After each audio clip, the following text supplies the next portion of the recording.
Este programa é oferecido pelos seguintes patrocinadores. Olá! Não quer viver arduamente todos os dias?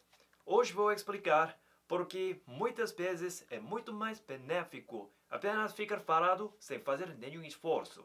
반갑습니다, 여러분. 태어날 때부터 강제로 사인하게 되는 계약서가 있습니다. 이게 뭐라고 사인하냐면 나는 이 나라의 헌법을 준수하며 경제 발전의 일환이 되어 충성을 다하겠습니다. 라고 사인합니다. 기억이 안 나신다고요? 저는 기억이 나는데 사인을 하는 순간 여러분은 공동체의 이익을 위해 자신의 자유를 희생하시게 됩니다. 덕분에 양육강식의 세계에서 보호받으실 수 있는 거예요. 이 사회 시스템, 다시 말해서 협력 공동체라고 하는데 효율적으로 협력해서 더 많은 이윤을 창출하도록 조직된 거란 말이죠. 그러니까 개인 플레이 하지 마시고 서로 교환할 게 있으면 교환하자는 겁니다. 그게 쌀이 될 수도 있고 자동차가 될 수도 있고 스마트폰이 될 수가 있습니다. 더 나아가서 뭐 관심, 교육, 안전 이런 양상으로 나타날 수 있는 거죠. 이런 자원들을 효율적으로 분배하는 게 우리 경제학자들의 일입니다. 이런 공동체가 만들어진 지는 얼마 되지 않았어요. 과거에는 전쟁을 해서 이웃나라의 것을 약탈했거든요. 현대에는 전쟁에 쓸 돈을 경제 규모를 키우는 데 씁니다. 그러니까 과거와는 다르게 경제 성장이 주는 혜택을 체감할 수 있는 거죠. 오늘은 여러분이 경제 공동체에 속해 있는 것만으로도 어떠한 이득을 볼 수 있는지에 대해 알아보도록 하겠습니다. 첫째, 저렴하게 만드는 것이 기업의 목적이란 겁니다. 그래야지 많이 남겨 먹죠. 조금이나마 생산 단가를 낮춰야 돌아오는 게 많잖아요. 역사적으로 수많은 예시가 있지만 지루하니까 몇 가지만 들어볼게요. 2007년도의 말입니다. 세계를 송두리째 바꿔놓은 사건이 있습니다. 그 사과 좋아하는 아저씨 있잖아요. 그 검은색 스웨터 입은. 그렇습니다. 그 스티븐 잡스가 아이폰을 들고서 나온 거죠. 그때 그 프레젠테이션을 그 유튜브에 돌아다니니까 한번 찾아서 봐보세요. 그때 그 잡스 형이 그 아이폰으로 스타벅스에 장난 전화도 하고요. 그 여러 가지 기능을 보여줍니다. 근데 눈치가 빠른 분들은 아시겠지만 그때 잡스 형이 사용한 아이폰은 한 대가 아니에요. 그때 당시에 그 아이폰이 되게 허접했거든요. 그러다 보니까 기본 앱 몇 개만 실행시켜도 막 버벅거렸어요. 이게 기본 앱 실행시켰다고 버벅거리는 거는 오늘날에도 상상이 안 되잖아요. 그렇기에 아이폰 세대를 돌아가면서 사용한 겁니다. 그 당시 스마트폰은 엄청 허접했어요.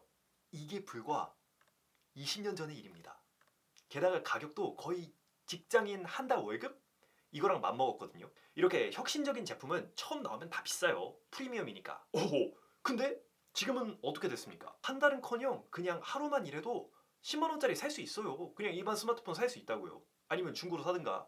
그것뿐만이 아니라 그 삼성 보급제 스마트폰 그 약간 100달러짜리 이게 최초 아이폰보다 훨씬 더 성능이 좋습니다. 이 모든 게 어떻게 가능하겠습니까?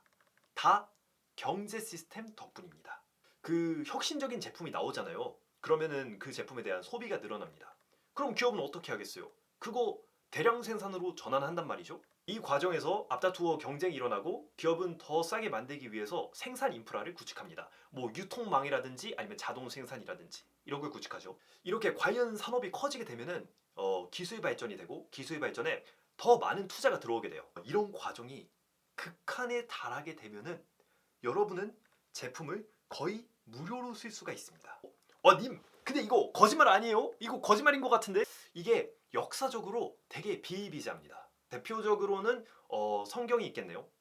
성경은 지금 부자들이 못 살 정도로 엄청 비쌌습니다. 근데 이게 그것도 그럴 것이 당시에는 인쇄술이 별로 발달을 못했거든요. 그래서 책은 일단 다 비쌌습니다. 성경은 양 수십 마리를 도축한 후에 이거를 필사를 했단 말이에요. 그러니까 대성당이 아니면 보유를 할 수 없었습니다. 하지만 15세기가 되면서 이제 금속 활자가 나오면서 모든 게 바뀌었죠. 이제는 금속 활자로 그냥 찍어내기만 해도 됐기 때문에 대량 출판이 가능했습니다. 그 결과 어떻게 됐습니까? 요즘은 교회에서 아니 좀 이것 좀 읽어보세요 라고 무료로 나눠주잖아요. 이게 스마트폰이나 전기차 이것도 다를 게 없습니다. 고도로 생산 인프라가 발전되면 무료로 사용할 수 있게 됩니다. 다시 말해 여러분은 아무것도 안 하시고 집에 그냥 앉아있기만 해도 경제 발전으로 대량 생산이 되면 저렴한 가격으로 쓰실 수 있다는 겁니다. 근데 말이죠. 진짜 혜택은 따로 있습니다. 물질적인 거는 없어도 되고 있어도 되는 거잖아요. 그 경제 시스템에 우리가 속해 있을 때 가장 좋은 거는 사실 사회 인프라입니다. 이게 뭐냐면 통신, 교통, 그 안전, 뭐 그거랑 비슷하게 막 인프라 유틸리티, 전기, 수로 이런 거죠. 이게 하루 만에 만들어진 게 아니라 우리 인류가 수천 년에 걸쳐서 건설한 거란 말이죠. 섬을 그 매입하는 비용은 별로 비싸지가 않단 말이에요. 근데 비싼 건 뭐냐? 거기까지 전선이나 수로를 끌고서 오는 게 비싼 겁니다. 유틸리티를 그 소유할 필요가 없어요. 그냥 사용료만 조금 내면 되는 거예요. 그 교통 인프라는 또 어떻습니까?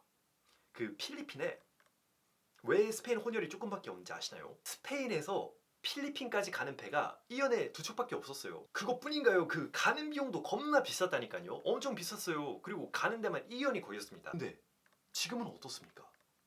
항공 인프라 덕분에 한 달만 일하면 세계 어디든지 갈 수 있습니다. 그 통신은 또 어떻습니까? 그 20년 전만 해도 그 미국 사는 친척 부이고 전화하잖아요. 그러면 돈 겁나 깨졌어요. 현재는 수십 년에 걸쳐서 광 케이블을 매설한 덕분에 거의 무료로 쓸 수 있습니다. 그 앞에서 말한 거를 그 총 정리하자면 그 우리 사회 인프라, 뭐 교통이 됐든 유틸리티가 됐든 이건 점점 견고해지고 있고 가격은 점점 싸지고 있습니다. 오, 근데 이게 왜 무료예요?